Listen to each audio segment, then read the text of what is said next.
speaking of itong sa China and sa Estados Unidos, nagkaroon din sila ng laman ng survey, itong Publicus Asia. Kaugnay sa saan ba dapat, hindi pa yan, ibang slide pa muna. Itong may kaugnayan dito po sa saan ba dapat pumanig or meron ba dapat bang pumanig ang mga Pilipino dito nga po sa dalawang dambuhalang mga bansa na ito. Noong first quarter ng 2024, ang lumabas dito sa survey, yung we should remain neutral is nasa 51%.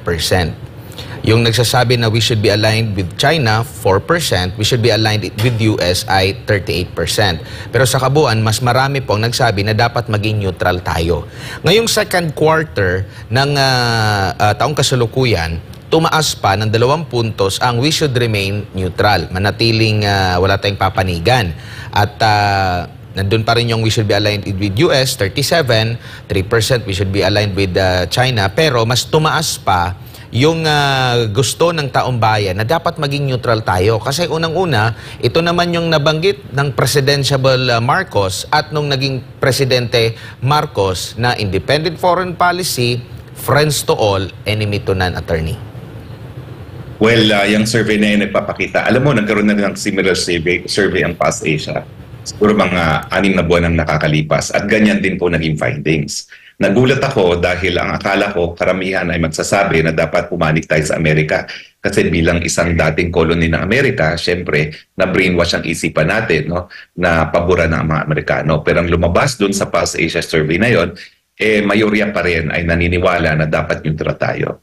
So itong findings ng Publicus ay nagpapatunay na talagang karamihan ng ating mga kababayan ay nagnanais na maging neutral tayo sa kahit anong sigalot pag nagkaroon po ng putukan sa panig ng China at ng Amerika. At yan naman po ay napakadaling maintindi kung bakit ayaw ng mga Pilipino ng gera. Dahil nung huling gera na pandalawang pandaigdigan digmaan, ang Maynila po ang pangalawang pinakanasirang syudad sa buong mundo. Sunod lang tayo sa Warsaw. So bakit nating nanaisin na maulit muli yun kapag nagkaroon ng putukan sa panig ng China at ng Amerika? At itong putukan pong ito ay talagang posibilidad na.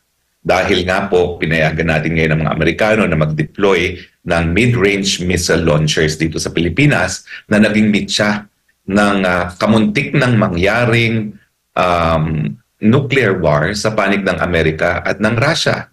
At ito'y naabatan lamang nung parehong Russia at Amerika ay nagkasundo na i-withdraw at aalisin nila yung mga mid-range missile launchers na yan.